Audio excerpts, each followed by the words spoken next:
암몬 족속과의 전쟁을 통해서 하나님께서 내가 다윗을 이스라엘의 왕으로 세웠다 하는 것을 증거해 주는 그런 일들을 시작하고 있습니다. 지도를 다시 한번 볼까요? 자막에 지도를 보여주세요. 이스라엘을 둘러싸고 있는 지도. 여러분 이제 지금 저것은 남북이 나누어졌을 때를 얘기하고 있지만 실제로 지금 현재 다윗이 있을 때는 남북이 나누어지기 전입니다. 저 북이스라엘까지 다윗이 다스리고 있고 예루살렘을 주변으로 해서 서쪽 밑에 블레셋이라는 나라가 그대로 있고 그 밑에 우리 에서의 후손인 에돔 족속, 그 다음에 그 옆에 모압. 모압은 룻의 고향이죠. 룻의 자기 고국입니다. 그러니까 다윗의 입장에서 보면 정조 할머니의 고국입니다. 그래서 다윗이 사울을 피하여서 피난가 있을 때 잠시 모압 땅에 갔어요. 왜? 정조 할머니가 사실 모압 사람입니다. 그러니까 모압 왕이 친근하게 봐줄 수 있죠. 여러분 잘 몰라서 그런데요, 외국에 가서 살 때는요, 마트를 가든지 시장에 가든지 한데 어디서 한국말만 들려도 반가워요. 외국 가서 한번 살아보세요. 반가워. 그래서 어디서 왔어요 했는데 고향이 비슷하다 이러면은, 예를 들어 지금 말하는데 나 광주서 왔. 광주 어딘데? 뭐 이러면은 뭐 사실은 저는 누문동에 살고 있지만 저 우남동 산다 해도 가깝네 뭐 이래 친하잖아요. 그런 것처럼 모압은 그런 나라였습니다. 그 다음에 그 위에 있는 암몬 족속이 있습니다. 저 암몬 족속은 사실 이제 모압은 롯의 첫 번째 딸이 낳은 자기 아버지하고 그렇고 해가지고 낳은 아들이고, 저 위에 암몬 족속은 롯의 둘째 딸이 또 자기 아버지를 통해서 씨를 받아서 낳은 족속입니다. 그 다음에 저 위에 이제 다메섹이라는 데가 있고 아람, 지금 우리가 이게 소바왕, 르홉과 아람왕 어떠고 저떠고 얘기 나오는 게 저 지역을 보면 됩니다. 그 다음에 두로와 시돈, 베니게라는 지역이 있는데, 우리가 두로와 시돈 하면 우리가 잘 신약에도 예수님께서 인용했지만 두로와 시돈 할 때는 아하왕 시절에 이세벨의 고향이 시돈 땅입니다. 그렇게 이세벨, 그렇게 우리가 염두에 두고 이제 성경을, 지난주에 제가 말씀을 드리다가 설명을 했는데, 자 여러분, 우리는 성경을 읽을 때 어떻게 읽습니까? 창세기 1장부터 쭉 읽어가면 우리는 이 성경이 일기 쓰듯이 적혀졌다 그렇게 읽잖아요. 대체로 그래 읽어요. 은빛이 그래 안 읽어요? 성경에 일기 순서대로 이렇게 적혀 있구나, 우리 그래 생각하는데, 성경은 여러분 순서대로 적지 않습니다. 대표적으로 순서대로 적지 않은 것이 뭐냐 하면 다니엘서입니다. 다니엘서는 1장에서 6장까지 나오는 것은 어떤 신앙에 대한 얘기고, 그 다음에 7장부터는 환상에 대한 얘기를 하기 때문에 사실은 다니엘서는 1장, 2장 나오고 난데 그 다음에 3장이 왔다가 또 6장으로 갔다가 7장이 왔다가 매일 뒤죽박죽 되어 있는 얘기예요. 그래서 우리가 성경을 보는데 성경 저술의 방법, 여러분 이게 이제 염두에 두면 성경을 이해하는 데 좀 도움이 됩니다. 연대기적 기록이 아니다. 이 말은 일기 쓰듯이 몇월 며칠 얼마 적고 몇월 며칠 적고 이렇게 성경이 적혀가는 것이 아니고, 성경은 내용을 중심으로 기록하고 있다라는 걸 먼저 얘기합니다. 그러니까 내용을 중심으로 기록한다는 것은 일반론을 먼저 쭉 적고 난 다음에 그 다음에 뒤에 뭔가 하면 각각의 사건에 대해서는 또 별도로 적어가는 그런 방법을 전개하고 있는 것이 성경의 저술 방법입니다. 오늘 이것만 배워도 성경 읽는데 굉장히 도움돼요. 성경의 저술. 그래서 제가 예를 하나 들어보죠. 성경 저술 방법에 아브라함의 죽음이 먼저 기록됩니다. 아브라함이 죽었다 하는 얘기, 아브라함의 장례 기록이 되고 난 다음에 뭐가 나오냐면 에서와 야곱이 출생하는 기록이 나와요. 성경은 순서는. 근데 실제로는 뭐냐 하면 아브라함이 175세에 죽습니다. 그러면은 175세에 죽었으니까 이삭이 몇 세예요? 이삭은 100세에 낳았잖아요. 그럼 이삭은 지금 75세잖아요. 감이 안 옵니까? 이삭이 75세. 그런데 이삭이 에서와 야곱을 낳을 때 몇 살이냐? 60살이에요. 그러면은 아브라함은 에서와 야곱과 같이 몇 년을 살았다고요? 저 답 적어놨잖아. 15년을 같이 살았어요. 그렇게 우리가 성경을 이해해가면 우리는 아브라함이 죽었다는 사건이 있고 그 다음에 또 에서와 야곱이 태어나니까 성경 기록이 그래 되어 있으니까 그런가 보다라고 생각했는데 그것이 아니다는 얘기예요. 그렇게 우리가 보면 우리가 특별히 창세기 5장을 우리가 살펴보면 아담이 이제 셋을 낳고 600년을 살고 그러고 난 뒤에 930세에 죽었더라 하니까 그 다음에 나오는 얘기가 쭉 얘기 나오는데 연대기를 계산해 보면 에녹 7대 손 에녹이 태어날 때는 아담 할아버지가 살아 계셨어요. 아담 할아버지 살아 계세요. 그래서 대략 연대기를 계산해 보면 나이를 계산해 보면 몇 년을 같이 살았냐면 57년을 같이 삽니다.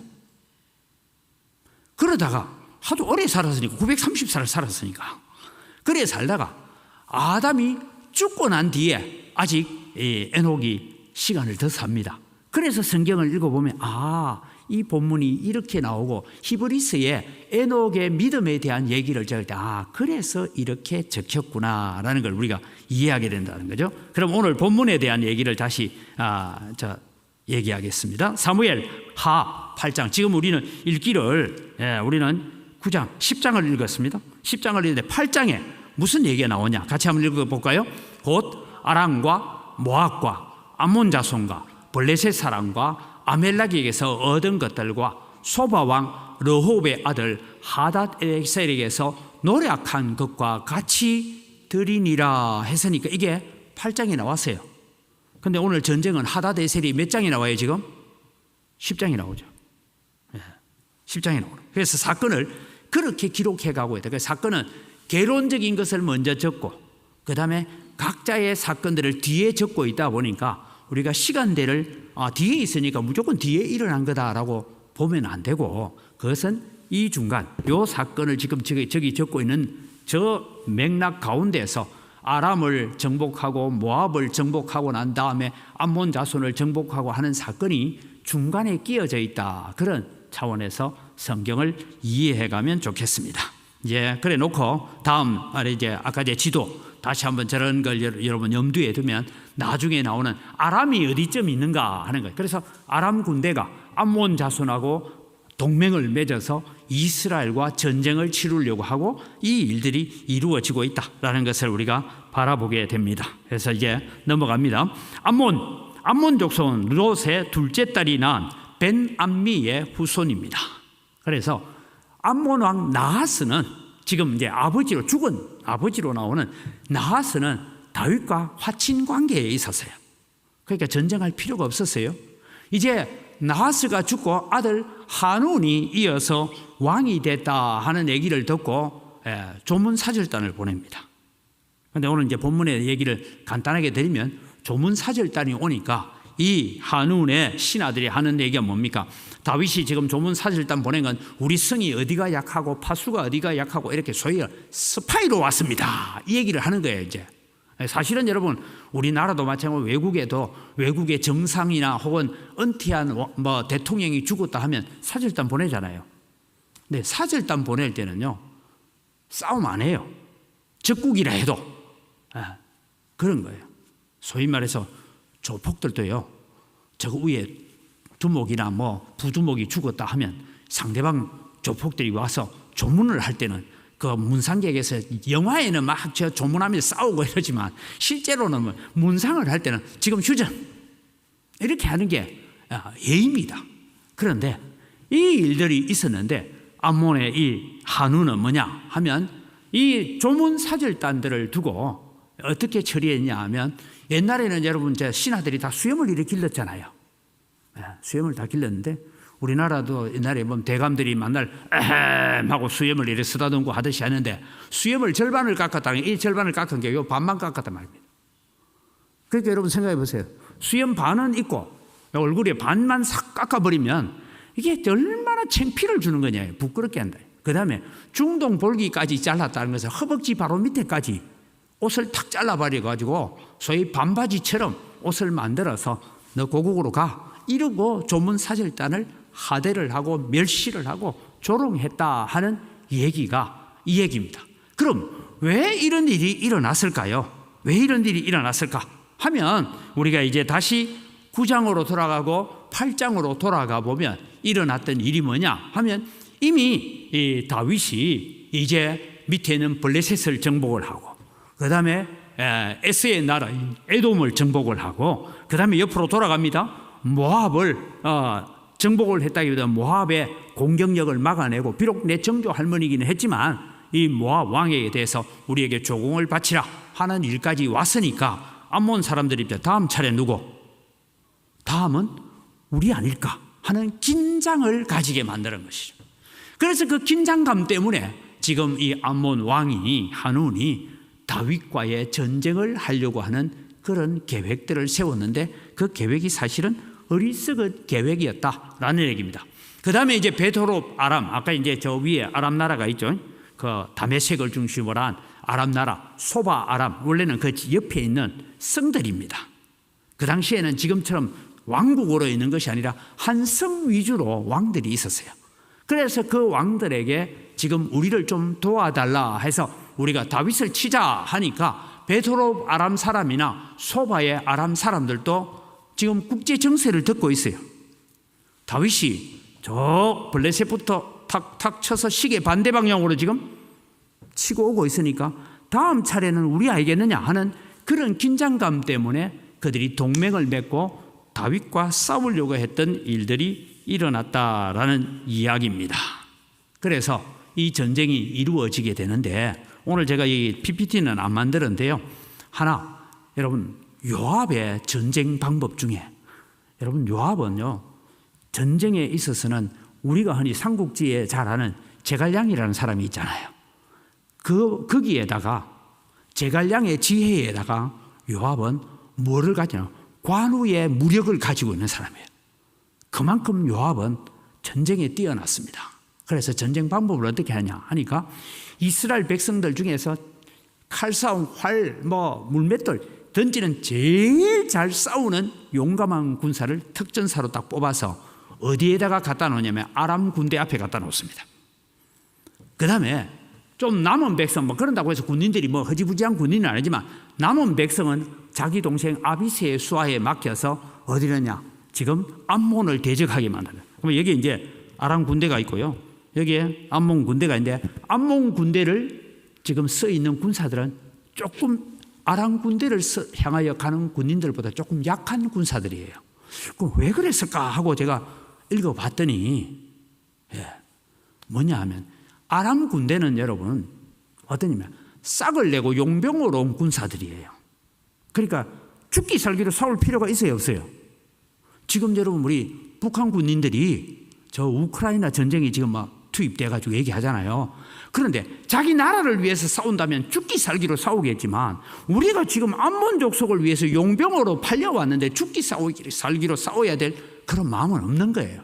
그러니까 요압이 뭘 하냐? 최정의 부대를 죽기 살기로 싸우지 않을 군사들 앞에 갖다 놓고 전쟁을 확 하니까 아람 군대가 우리 괜히 죽어봐야 손해인데 하고 도망을 가버린 거예요. 그러니까 자동적으로 암몬 군대도 도망을 가는 일이 일어났다 하는 얘기를 오늘 성경은 그렇게 적고 있습니다. 중요한 것은 그것이 아니고 이제 아람 군대가 항복을 합니다. 오늘 본문에는 보면 이것은 하나님께서 주시는 승리였다. 물론 요압이라는 탁월한 전략가, 탁월한 용맹을 가지고 탁월한 힘을 가지고 있는 요압을 통해서 하시지만 하나님께서 주신 승리다. 그래서 아람 군대는 항복을 하고 이스라엘과 화치를 맺게 됩니다. 그런데 여러분 끝난 게 아니에요. 아직 정복되지 않는 암몬과의 전쟁이 남아 있습니다. 이제 그 다음 장에 암몬과의 전쟁이 일어나게 됩니다. 한 해가 지나가고 그러니까 겨울철에는 전쟁할 수 없으니까 이제 다시 봄이 오도록 기다렸다가 두 번째 암몬 족속을 정복하기 위해 내 신하들을 그렇게 너희들이 모욕하고 조롱했으니까 하고 이제 전쟁을 하는데 이 전쟁 중간에 일어나는 게 지금 우리가 읽지 않죠. 미리 제가 적어놔요. 암몬과의 마무리 전쟁 1차전을 하고 휴식기를 보내고 2차전을 하고 있는 요 시점에 일어나는 사건이 뭐냐면 바세바 사건이에요. 바세바 사건이 이때 일어나고 있다 하는 것을 우리가 알 수가 있습니다. 그런 차원에서 오늘 우리는 암몬 자손이 전쟁이 주는 교훈을 우리가 하나 배워봐야 됩니다. 하나는 하나님의 나라를 대적하는 동맹들은 언제나 있다. 여러분 지금도 정치적으로나 사회적으로나 종교적으로 평상시에는 종교 간의 대화다, 종교 간의 화친이다, 뭐 이런 얘기를 하지만 결정적으로 복음의 진리 앞에 서게 되면 결국은 복음의 진리를 거절하는 자들은 다 대적자가 될 수밖에 없습니다. 사회 정신도 마찬가지고, 세상이 흘러가는 흐름도 마찬가지고, 세상의 사상도 마찬가지고, 결국은 모든 사상들은 복음을 대적하는 자리로 세워지게 된다라는 것을 우리는 기억하십시오. 그것이 주님 오실 때가 다가오면 더 그렇게 될 것입니다. 그래서 우리는 거기에 대해서 우리 지금 암몬 족속과 동맹하고 있는 이 위에 있는 아람 군대들하고 하는 이 일들을 바라볼 때에 우리는 늘 하나님의 진리를 거역하는 자들은 언제나 동맹을 해서 나중에 여러분 이슬람도 불교도 다른 모든 종교도 다 합동해서 뭐 하겠습니까? 기독교를 핍박하는 쪽으로 서게 되고 대항하는 쪽으로 설 수밖에 없다라는 거죠. 두 번째는 복음이 확장되면 사탄의 세력은 더욱 긴장한다. 원래 여러분 다윗은 암몬 족속을 정복하고자 하는 마음이 없었어요. 왜냐? 블레셋은 다 적국이었어요. 공격해 오니까 이긴 거예요.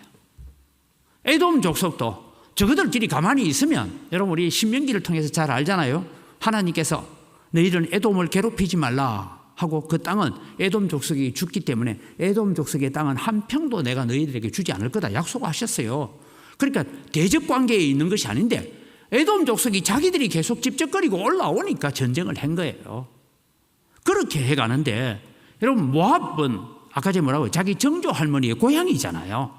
그 땅을 왜 정복할 수밖에 없으니까 세월이 많이 흐르고 난 다음에 이 모압이 이스라엘을 공격해 들어오니까 방어 차원에서 나가서 전쟁을 하고 모압을 굴복시키고 모압 땅에서 조공을 바치도록 그렇게 만들었습니다. 그런데 복음이 확장되고 하나님의 나라가 확장되어 가면 사탄의 세력은 긴장합니다. 또 우리는 순간 승리가 아니라 완전한 승리, 온전한 승리가 이루어지기까지 다 영적으로 긴장하고 깨어 있어야 되는데 앞서 제가 말씀드렸던 것처럼 암몬과의 전쟁 가운데 있을 때 그 중간에 일어난 사건이 1차전 있고 지금 2차전이 진행되고 있는 이 마당에 일어난 사건이 뭐냐면 바세바 사건이다.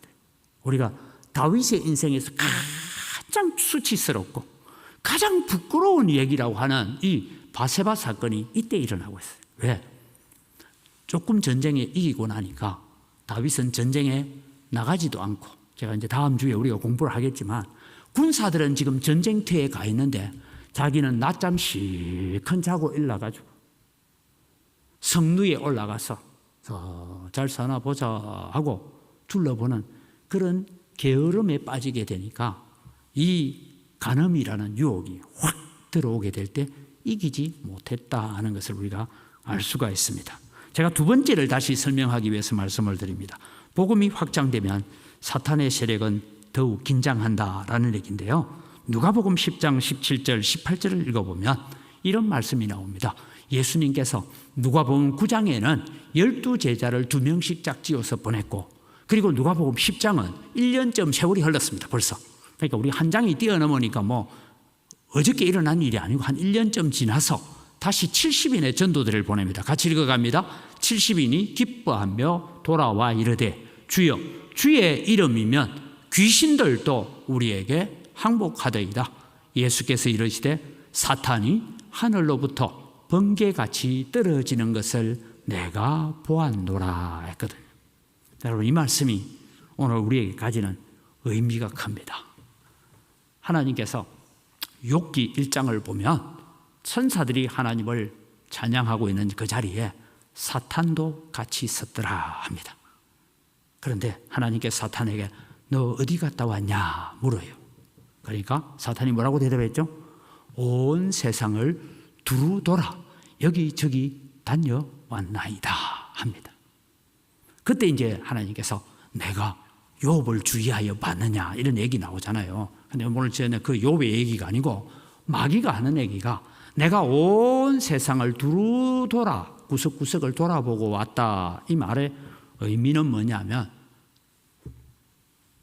마귀의 두목 사탄이 자기 쫄개들이 곳곳에서 근무를 잘하고 있느냐 하고 점검을 한번 하고 왔다 이 말입니다. 네. 그 다음에 거기에 하나 더 우리가 붙잡아야 될 것은 뭐냐면 성부, 성자, 성령 하나님은 오늘 예배하는 은광교회도 이 시간에 계시고 이 하나님은 지금 미국에서 기도하고 있는 성도들과도 거기에도 함께 계시고 그래서 우리는 하나님은 무소부재하다라는 무소부재라는 계시지 않는 곳이 없다 그 얘기를 합니다. 하나님은 동시에 은광교회도 있고 동시에 저 다른 교회도 있고 다른 데 있을 수 있습니다. 그러나 마귀는 할 수 없습니다. 마귀는 신령한 영물이기는 하지만 마귀는 동시에 여기도 있고 저쪽 교회도 있고 저기도 있고 있을 수 없다. 그래서 오늘 성경에 뭔가 하면 70명의 전도대가 2명씩 나갔으니까 35개 고을에서 귀신이 쫓겨나가고 죽은 자가 살아나고 막 이런 역사가 일어나니까 마귀가 급해서 번개불이 떨어지듯이 이곳저곳 막 뛰어다니기 바빴다 이 얘기를 지금 하고 있는 거예요. 그런 차원에서 오늘 우리가 기도하고 우리가 순종한다는 것이 우리가 집에서 기도하는 교회에서 기도하든 우리가 나가서 복음 전한다는 것이 집에서 하든 우리가 학교에서 하든 직장에서 하든 어디서든 우리가 사탄의 권세 어둠의 권세에 대적해서 싸우면 마귀는 여기도 도와야 되고 저기도 도와야 되고 여기도 도와야 되니까 번개처럼 뛰어다니게 분주하게 만듭니다. 그런데 오늘날 우리가 한국 교회가 복음의 능력을 잃어버리고 전도의 능력을 잃어버리고 신주의 능력을 잃어버리다 보니 지금 마귀는 다 잘 해봐라 아이고 편하다 이러고 지금 놀고 있다 이 얘기를 하고 있는 얘기가 대천덕 신부님 이미 천국 가셨지만 대천덕 신부님이 한국 산골짜기에서 보내는 편지 가운데서 마귀가 지금 빈듯이 누워서 이리 뒹굴 저리 뒹굴하고 놀도록 만들고 있는 것이 한국 교회다 그런 얘기를 몇 년도에 적었냐 하면 1985년도에 적었습니다. 긴 세월 전에. 그래서 여러분 오늘 우리는 다시 한번 영적으로 깨어서 살아 있어야 되겠다라는 것을 말씀드립니다. 기도 제목을 우리가 같이 보고 함께 읽고 기도하겠습니다. 우리의 기도와 복음 전파로 사탄의 세력이 긴장하고 무너지게 하옵소서. 영적으로 무장하여 악한 마귀의 유혹과 시험에 빠지지 않고 순종과 믿음의 길을 끝까지 걷게 하소서. 은광교회 예배당 건축이 하나님의 선한 손에 도우심으로 세워지게 하소서. 우리 주여 한번 부르고 한 1분간 같이 통성으로 기도합니다. 주여 하나님 아버지 은혜를 이 시간 감사합니다. 오늘도 우리에게 주신 말씀을 따라서 오늘도 우리가 나아갑니다. 다윗이 암몬 족속과의 전쟁을 치루어가는 이 일들을 통하여서 하나님 오늘도 우리는 영적인 비밀들을 배우게 되고 영적 세계가 어떠한가를 배우게 됩니다. 하나님 우리가 기도할 때에 우리가 복음 전파할 때에 아버지 우리가 나아가서 예수 그리스도의 십자가와 부활의 능력을 우리가 외치고 살 때에 마귀는 더욱더 긴장하고 어둠의 권세는 더욱더 긴장하여서 무너질 수밖에 없는 것을 압니다. 그러기에 오늘 또 주님 우리는 나아가서 그저 편안한 그리스도인으로 사는 것이 아니라 전쟁을 치르는 영적 그리스도인으로 십자가의 군병으로 살아가는 저희들 다 되게 하여 주시옵소서. 그래서 우리가 영적으로 잘 무장하여서 악한 마귀의 유혹과 시험에 넘어지는 자가 아니라 우리가 순종의 길을 걷고 믿음의 길을 걷고 복음 전도의 길을 걸어감으로 말미암아서 아버지 이 영적인 싸움을 잘 감당할 수 있도록 은혜를 더하여 주시옵소서. 은광교회 건축 문제도 영적인 문제입니다. 하나님께서 함께하여 주시고 은혜를 더하여 주셔서 예배당 건축이 하나님의 선한 손에 도우심으로 세워지는 믿음의 역사들을 일으켜갈 수 있도록 은혜와 복을 덧입혀 주시옵소서. 하나님의 크신 능력이 나타나게 하여 주시옵소서. 참 좋으신 아버지 하나님, 다윗이 하나님의 명을 따라서 주변에 있는 나라들이 침공해 올 때 그 나라들을 점령하게 되고 다스리게 되어지자 암몬 족속으로 대표되는 어둠의 권세, 사탄의 권세가 긴장을 하여서 저 아람 군대를 싹을 내어서 도전하게 되고 그렇게 일어나는 일들이 오늘 우리가 이 세상을 살아가는 데 있어서 영적 전쟁이 그렇게 진행되고 있다는 것을 저희들이 압니다. 하나님 우리는 지금 정치적인 핍박도 없고 사상적인 핍박도 없고 편안하게 예수 믿을 수 있다 보니 하나님 우리가 서 있는 이곳이 영적 전쟁터라는 것을 잊어버리고 살 때가 많습니다.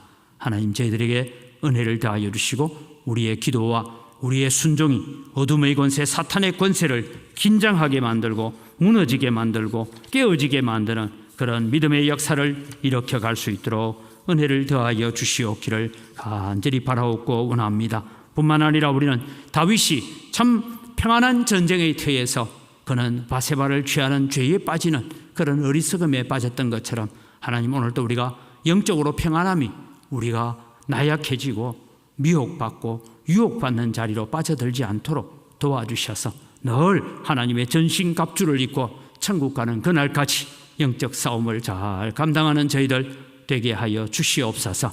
은광교회 건축 문제도 단순한 사람의 마음의 갈등이 아니라 영적인 문제라고 저희들이 생각합니다. 하나님 이 영적 전쟁을 우리가 믿음으로 잘 이겨낼 수 있도록 도우시고 하나님의 선한 손의 도움으로 이루어지게 하여 주시옵소서. 감사합니다. 예수님 이름으로 기도드립니다. 아멘. 우리 주 예수 그리스도의 은혜와 하나님 아버지의 무한하신 사랑과 성령님의 교통하심과 위로 충만하심의 역사가 오늘도 우리가 서 있는 이 자리가 영적 전쟁터임을 기억하고 늘 믿음으로 깨어있고 말씀과 기도로 깨어있는 삶을 살기를 다짐하는 주의 사랑하는 백성들 머리 위에 이제로부터 영원토록 항상 함께 있을지어다. 아멘.